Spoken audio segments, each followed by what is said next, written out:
नमस्कार, स्वागत है आपका न्यूज इंडिया N9 में। आइए नजर डालते हैं आज की खास खबरों पर।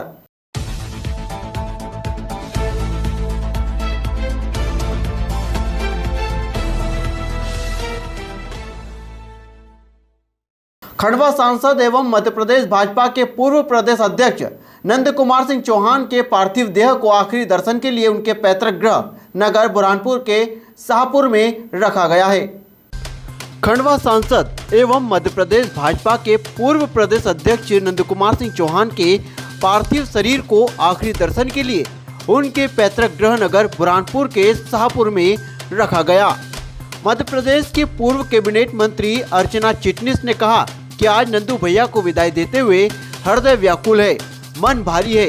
नंदू भैया का जाना भाजपा के साथ साथ संपूर्ण निर्माण व मध्य प्रदेश के लिए अपूर्णीय क्षति है। ईश्वर उन्हें अपने चरणों में स्थान दे।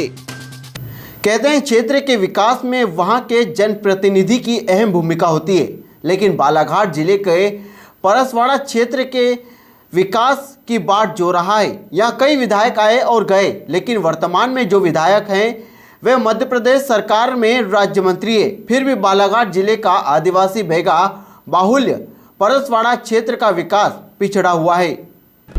राष्ट्रीय मानव कहे जाने वाली विशेष संरक्षित पिछड़ी जनजाति बेगा आदिवासियों के जीवन स्तर में उत्थान के लिए कोई कारगर योजनाएं धरातल पर नजर नहीं आ रही है और सिर्फ औपचारिकता मात्र बनकर रह गई। क्षेत्र की समस्याओं की बात की जाए तो आदिवासी बाहुल क्षेत्रों में शासन की सैकड़ों जन कल्याणकारी योजनाओं के चलाए जाने के बावजूद कहीं न कहीं शासन और प्रशासन विधायक की उदासीनता व योजनाओं के सही क्रियान्वयन नहीं होने से आवास, सड़क, पानी जैसी सुविधाओं के लिए बैगा आदिवासियों को परेशान होना पड़ रहा है। बावजूद इसके ग्रामीण वन ग्रामों में रहने वाले बैगा आदिवासी आज भी अपनी दुर्दशा में ही मस्त मौला और बेफिक्री की जिंदगी गुजार रहे हैं। पूरा नाम क्या है? सनियार बाई। कहाँ ये यहीं पर रहते हैं आप? हाँ। आपका मकान नहीं है? नहीं। कब से रह रहे हैं?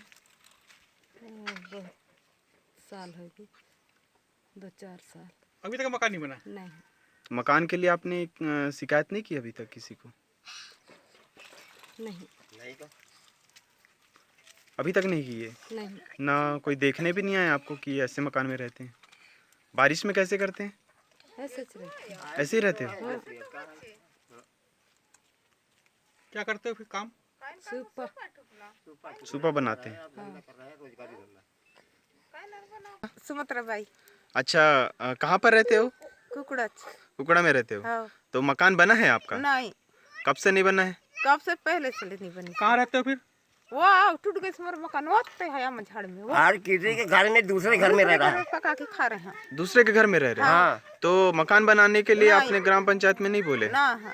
अभी तक नहीं बोले? वो तो पाया खुद अभी तो बंद था, अभी सच्ची सरपंच का मुंडी बंद था। अच्छा। तो वो लोग आके देखे नहीं? कुछ बताए हैं बनेगा नहीं बनेगा? हाँ, कुछ नहीं बताई ने। अभी शंकर हम कहाँ पका के खाते छपरी में पार परछे में। सर एक काम कुकड़ा है जी, यहाँ के बैगांव के पास एक भी पीएम आवास नहीं है।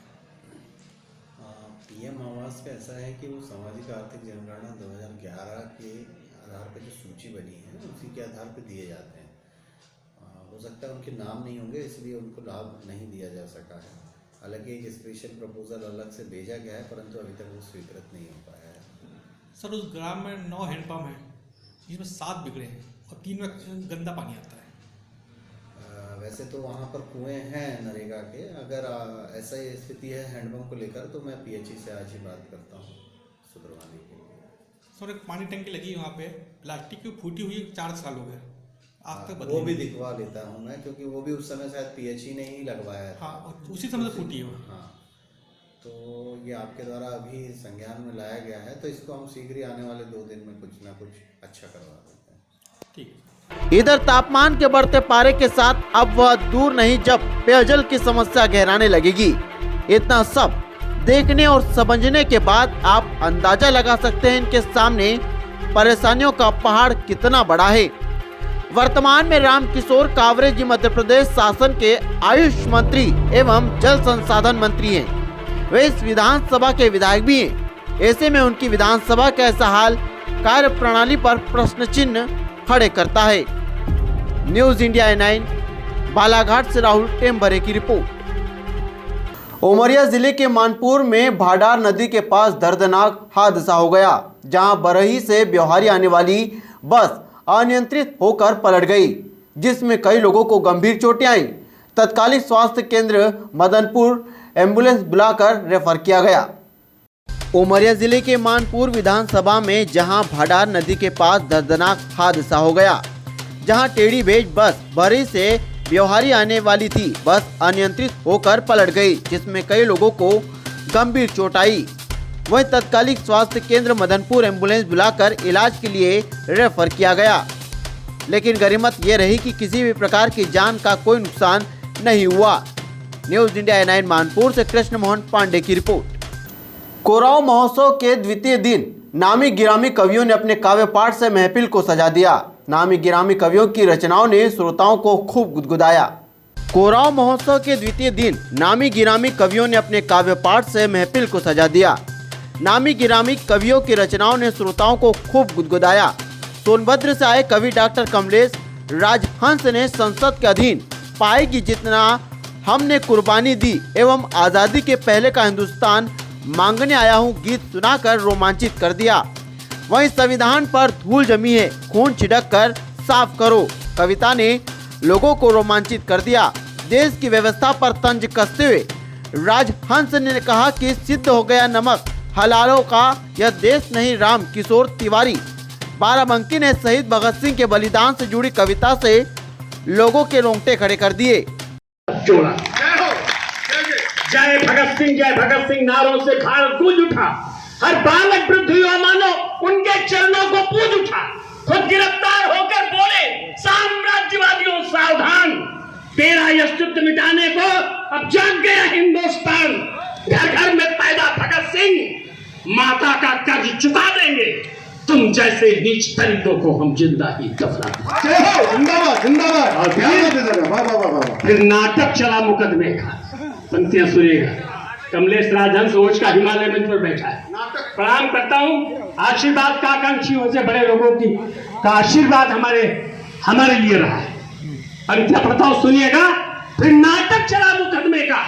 नाटक शब्द मैंने बेहोशी में नहीं लिखा। पूरी फाइल पढ़ी ही न जाए, बौखल सुनना, पूरी फाइल पढ़ी ही न जाए, आदेश हो जाए पहले। फिर नाटक चला मुकदमे का। आप सब मनीषी हैं, जानते हैं सरदार भगत सिंह के साथ दो और भारत माता के लाडलों को फांसी हुई थी, सुखदेव। वहीं आपको बता दें कि महोत्सव के दूसरे दिन मुख्य अतिथि महुआ ब्लॉक प्रमुख सुधीर मौर्य ने सभी कवियों को अंग वस्त्रम एवं सार देकर सम्मानित किया। प्रमुख रूप से अध्यक्ष रामहित कुशवाहा, राजेश त्रिपाठी एवं डॉक्टर अनिल पांडे, संवेदी बलराम द्विवेदी सहित हजारों तादाद में लोग एवं कविगण मौजूद रहे। न्यूज इंडिया 9 कोराव प्रयागराज से सत्यम तिवारी की रिपोर्ट। सिंचाई विभाग के अधिकारियों की बड़ी लापरवाही सामने आई, जहां पर अधिकारियों के भरोसे कार्यालय छोड़ा गया, वो अधिकारी नशे की हालत में मिले। देखिए उत्तर प्रदेश की एक खास खबर। सिंचाई विभाग के अधिकारियों की बड़ी लापरवाही सामने आई। आपको बता दें कि कोराव तहसील अंतर्गत स्थित सिंचाई विभाग कार्यालय 12 बजे तक बंद रहा, जहां कोई भी अफसर नहीं दिखाई दिया। जिस अधिकारी के भरोसे कार्यकाल छोड़ा गया उसका नाम अनिल कुमार जायसवाल बताया जाता है। वहीं पर जब न्यूज इंडिया 9 संवाददाता सत्यम तिवारी पहुंचे तो नशे में धुत होकर वहीं पर अधिकारी मिले। अधिकांश कार्यालयों में लटक रहे ताले सफाई कर्मचारियों एवं लोकल कर्मचारियों के भरोसे चल रहा है। सिंचाई विभाग कार्यालय महज वही एक शोपीस बनकर रह गया।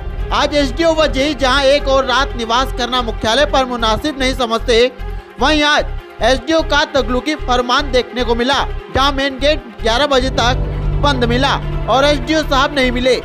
कार्यालय पर कर्मचारियों का कहना है कि एसडीओ साहब नहीं आए। वहीं किसानों की माने जाए तो एसडीओ व जेई तथा जिलेदार सिर्फ तहसील दिवस पर ही दिखते हैं, जिसके कारण किसानों को समस्याओं का सामना भी करना पड़ता है।